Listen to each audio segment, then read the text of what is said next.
Shalom from Israel. I'm Shira Sorko-Ram, reporting to you from Tel Aviv, and I want to welcome you to Israel Frontline, your guide to Israel and the Middle East. This is the second program in a series of 4 on the subject of Islam. Today we will talk about the reasons why hundreds of thousands of young Muslims turn to Jihad, a holy war. On the program today, what does the Koran teach about Mohammed? What are some of the principles of Sharia law? And later, our panel will offer their perspective on what it is that turns so many young, successful, nominal Muslims to radical Islam.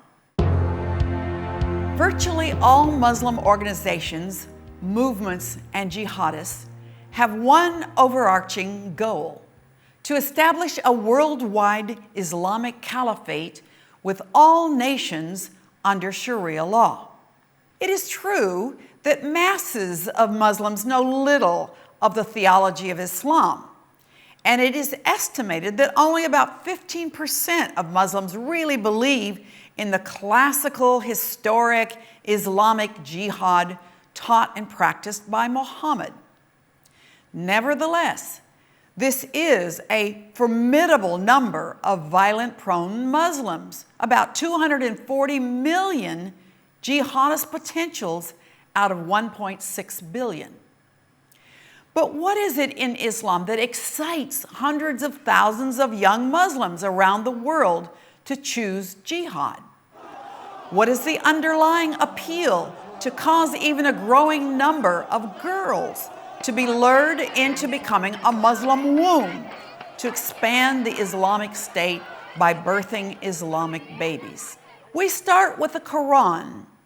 Muslims are taught that the Quran is the absolute and unique word of Allah. Islam, meaning submission, demands that a Muslim totally submits to Allah. There is no other God and there is no other truth except Islam. Many young people looking for a purpose in life are drawn to the mosque, where they are indoctrinated as to how to give themselves 100% to Allah.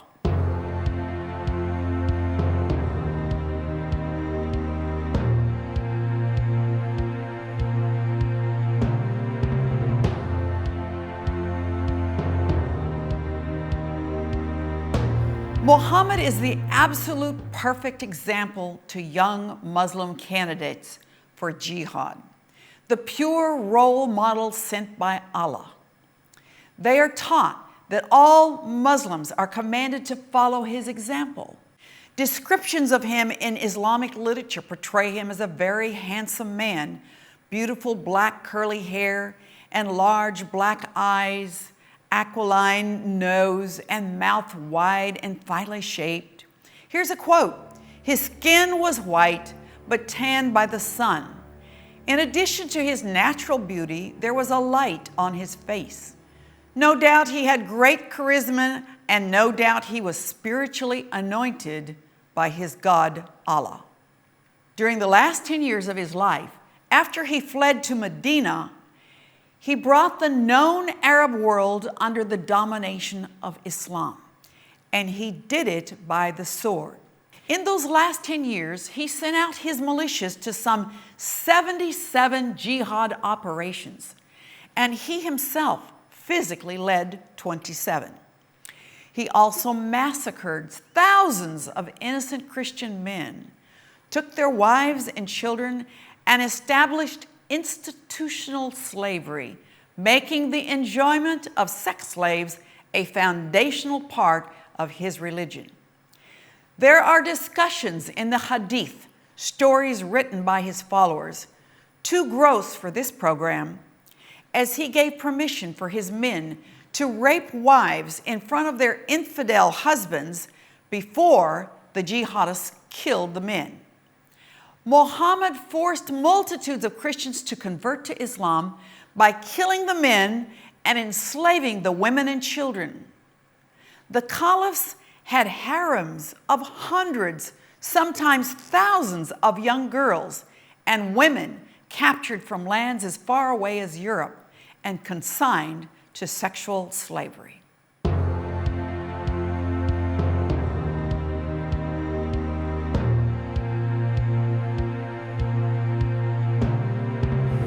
Note this observation. Human acts of murder, torture, and rape are considered evil by all enlightened civilizations. Yet here is a theology in which Allah commands that jihadists indulge their flesh with these very acts in order to advance Islam. The opportunity to constantly feed these lusts by conquering land and humans is a magnet so powerful that millions of young men and even women are drawn into its ideological trap. But here is another amazing feature of Islam. Allah did not, and I repeat, did not promise paradise to any Muslim in the next life. They would all have to wait and see on the judgment day whether they will enter paradise or hell. There's one exception. If a Muslim male dies a martyr in the service of advancing Islam, he will go straight to paradise where 72 virgins await his coming. That's why many Muslim parents rejoice when they hear their child was killed while committing a terrorist attack. The underlying sexual seduction throughout Islam's sacred literature seems to have gone unnoticed by Western governments, but is being taught with a vengeance in many mosques and classrooms around the world. Adultery and fornication are forbidden, but a Muslim male can have 4 wives. He can divorce his wives simply by saying, "I divorce you 3 times," and he can remarry as many times as he wishes. That does not include an unlimited supply of sex slaves that a male can buy if he's rich or win in battle as a jihadist. ISIS and Boko Haram are 2 of many examples of those who follow classic Islam. Mohammed married a 9-year-old girl, and so that is the age accepted by Muslims who follow the letter of the law. In summary, jihadists are simply replicating the acts and lives of Mohammed and his followers as described in the Islamic books of the Koran, the Shira, which is his biography, and in the Hadith, the short stories about Mohammed and his close companions.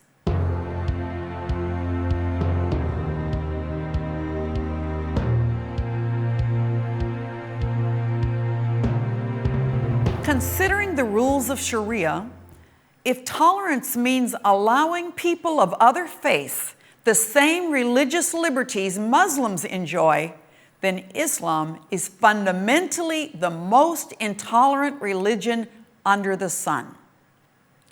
Here are a few of the fundamental laws of Sharia. A Muslim who converts to any other religion must be killed immediately. Honor killing is acceptable if a woman is suspected of impropriety or refuses to marry the parent's choice. Sharia approves of slavery, including sexual slavery. Sharia dictates death by stoning, beheading, crucifixion, amputation of limbs, flogging, and so on. A Muslim will not receive a death penalty if he kills a non-Muslim or a Muslim convert to another religion. Non-Muslims are not equal to Muslims in society or in court. Women are not equal to men. For example, testimony of a woman in court is half the value of a man's. A non-Muslim cannot inherit anything from a Muslim. A Muslim can marry a baby at any age and consummate the marriage at age 9. Nothing less than legal pedophilia. Head-to-toe covering is law. Some Sharia schools do not allow any part of a woman's face to be exposed. A woman cannot divorce a man. A woman must have 4 male witnesses to prove rape. A Muslim is obliged to lie and mislead without feelings of guilt. especially to non-Muslims, for the sake of furthering Sharia, such as jihad. Contrast Sharia with the Bible. The scripture says, "For God so loved the world that he gave his only begotten Son." This includes the Muslim people, because God loves them just as he loves us. As believers, we are called to love and pray for the Muslim people. They are born into a spiritual Islamic prison. They have no choice. They know that they face death if they leave Islam. Christians and Messianic Jews must cry out to God to bring salvation and true revelation, to bring a way of escape from this evil religion. Did not Christ die on the cross for the sins of the Muslims also? Will you stand in the gap for the Muslim people? I will be right back with our panel guests to discuss fundamental historical Islam. Ma'oz Israel Ministries is a Messianic Jewish nonprofit organization based in Tel Aviv. We exist to be a witness of the good news to the people of Israel through outreach, discipleship, and raising up godly leaders. We translate and publish outstanding faith books in Hebrew and powerful testimony books to reach non-believers. We have a Hebrew outreach website with original media content produced by our team. We support the Hebrew-speaking congregation Tiferet Yeshua in Tel Aviv. We sponsor and host seminars and conferences. We support our Arab Christian brothers who love Israel and the God of Israel. Our I Stand With Israel Fund serves as a benevolence outreach, meeting the practical needs of Israeli believers. Our dream is to see God's promises fulfilled until the day when all Israel will be saved. The Bible is full of promises to the Jewish people, promises of physical and spiritual restoration. But how do these promises relate to today's reality in Israel and the Middle East? In addition to the Israeli side of the story, the Ma'oz Israel report ties in the biblical perspective with what is happening in the region. Subscribe to receive this free publication at maozisrael.org/signup. We will also send you the digital version of Ari's book, To the Jew First, when you sign up.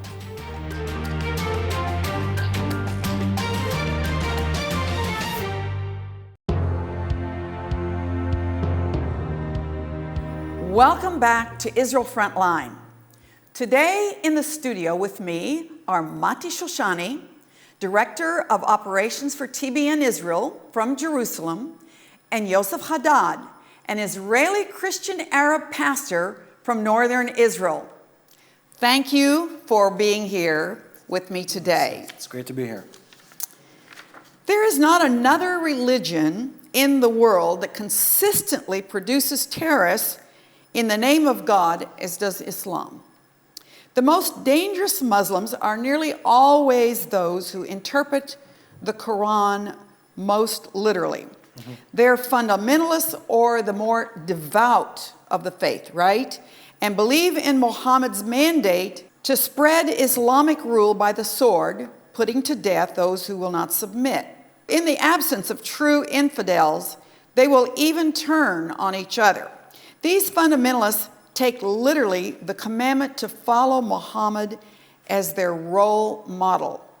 So here's a quick sketch of Mohammed's acts and his teachings. He had many wives, he had many sex slaves, he initiated the commands to make converts by giving them the choice of convert or die, or for Christians and Jews, the third choice was to pay a tax.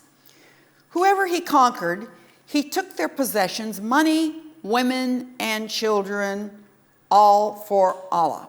So Mati, what is going on in the minds of young Muslims when they read the biography and the hadith of Mohammed and they think, oh, I'm going to Syria or to Iraq or someplace like that?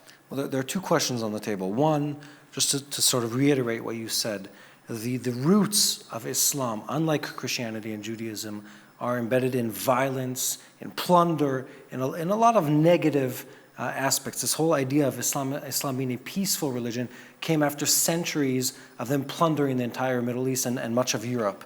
So that's sort of, when you really look at the text and read the text, that is the narrative of Islam. We conquered, we took over, we forced everyone by the force of our sword and our horses and and finances. We forced our religion on everyone. That's where the religion is coming from. And then you connect that narrative, that story, with today's sort of realities on the ground in the Middle East, which is financial collapse. It's the collapse of governments around the Middle East that's sort of following what is falsely called the Arab Spring. It's more the Arab Winter. It was just this, basically governments falling apart and being replaced by extremist groups, tribal, Muslim, and so on and so forth. So all these things are coming together. You have these young people who are without financial future. They're without the security of knowing what future will look like for them or their families. And you connect it to these religious stories, and they sort of all come together. But Yosef, you have people that are poverty-stricken, that are Hindus, that are Buddhists, that are followers of Confucius, and they don't turn into terrorists. So why does it happen with Islam? I believe that those young Muslims who go to jihad, they are brainwashed by their imams and sheikhs, and they are brainwashed by the false religion. You see, the enemy makes this thing attractive. He promises 72 virgins in paradise and rivers and streams of wine and alcohol. And so they make it attractive to the young people. And because of the idleness and because of the lack of unemployment, so they find themselves attracted to this kind of holy war that they call it jihad. So why is it, if Islam is so attractive, why are thousands and thousands of Muslims trying to get into Western Europe, for example? Why? I don't know if Islam is attractive. Violence is attractive, and the deception, what Yosef was mentioning correctly, is what's attractive to these people. It's an escapist theology. They want to leave what they had behind. They see this chance of getting rich quickly, of being violent, of sort of abandoning any moral codes or anything like that. So do you think that those that are on these boats coming over from North Africa... They're the opposite. You have ISIS, you have all all these extremist violent groups, and the ones who are reasonable and are looking for some kind of actual solution to their situation, they say, well, look what's going on around us. We can't stay here. Let's get out of here as fast as we can. And those are the boats out of Africa, northern Africa, and different Arab countries leading to Europe, of people trying to flee that spirit. And also it fits their ultimate goal, that to conquer the whole world and convert the whole people of the world to Islam. So they go to Europe because this fits their agenda. They want to turn Europe to a Muslim continent. See, that's my question. Yes. That I wonder in myself, when these boatloads of people go to from Northern Africa into Europe, are they really wanting to escape and have a better life, or do some of them have other agendas, like I want to get over to Europe where I can then do the Islamic thing and be part of making a caliphate in Europe? That's an interesting question to me. Why can't it be both? They objectively want to escape the scorched earth that radical Islam has left throughout the Arab world and much of Africa now. They want to get out of there so they can have food for their kids and a house. And once they're there and they have food, they have a job, or they receive enough support from the government, why not do the Muslim thing again? If I were a Muslim from Northern Africa and I'm ready to risk my life to get out of this mess where I am, this poverty, this whatever it is they want to run away from. Poverty and violence. Yes. So why would they want to reproduce that then in Europe?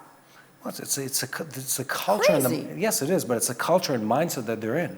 They don't change just because they cross the ocean. You don't change, Right. all these values that you grew up with. They still have that same mentality of violence.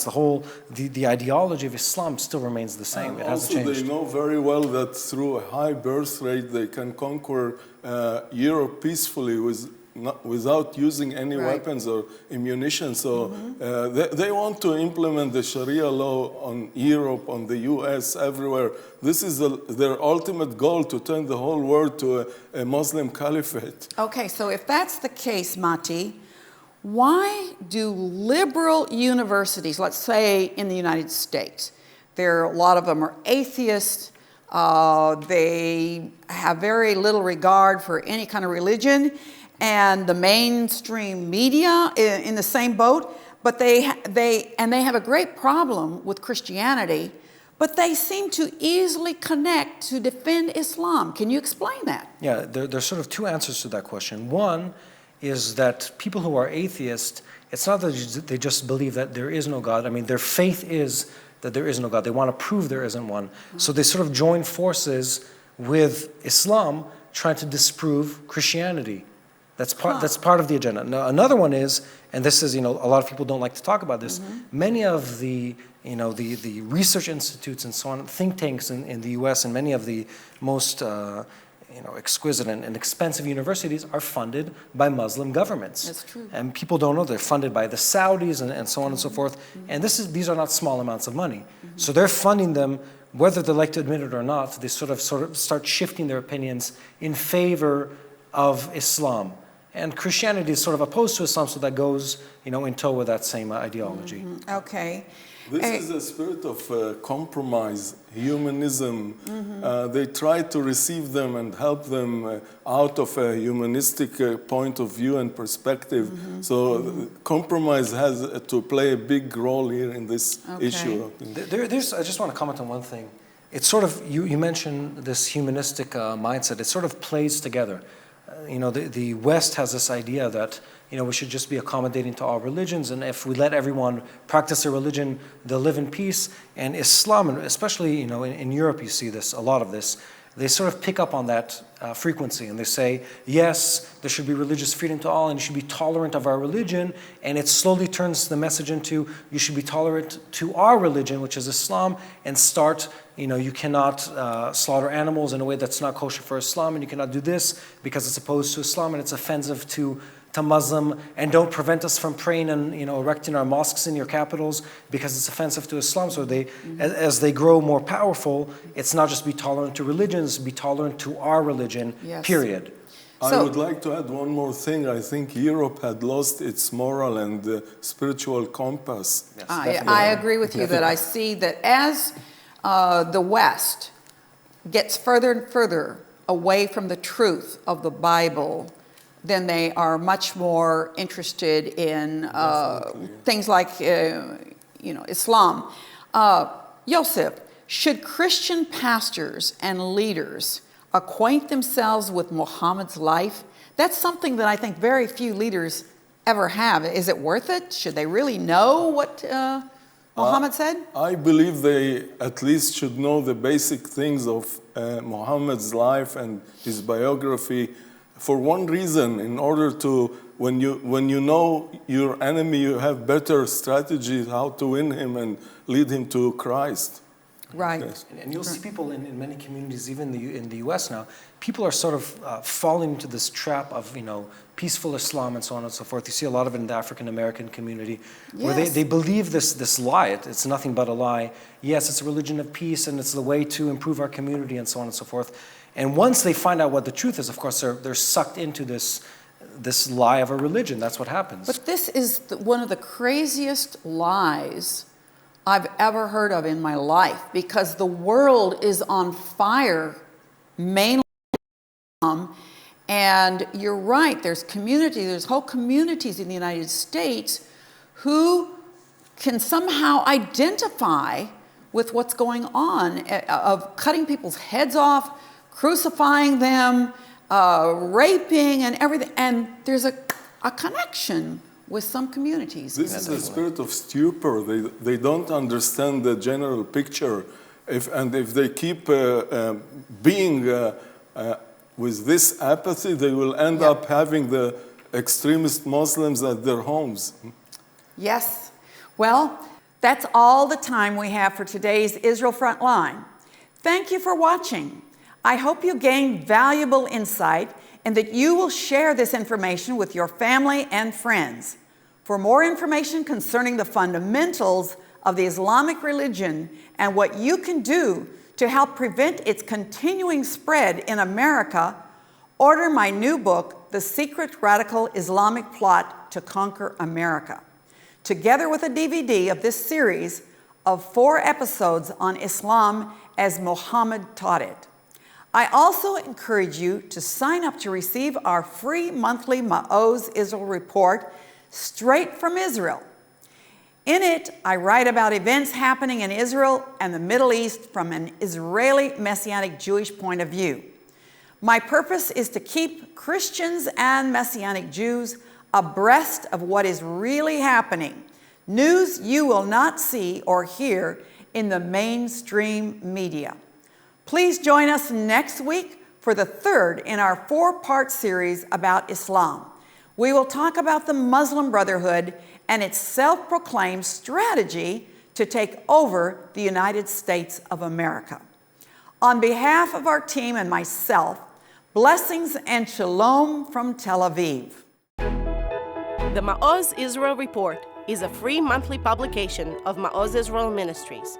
Published online in 8 different languages, it will give you a fresh spiritual and prophetic perspective on the political and social current events in Israel as they happen. The Ma'oz Israel Report is news you can believe. Subscribe today at maozisrael.org/sign-up and get the insider's perspective of the way things really are in Israel.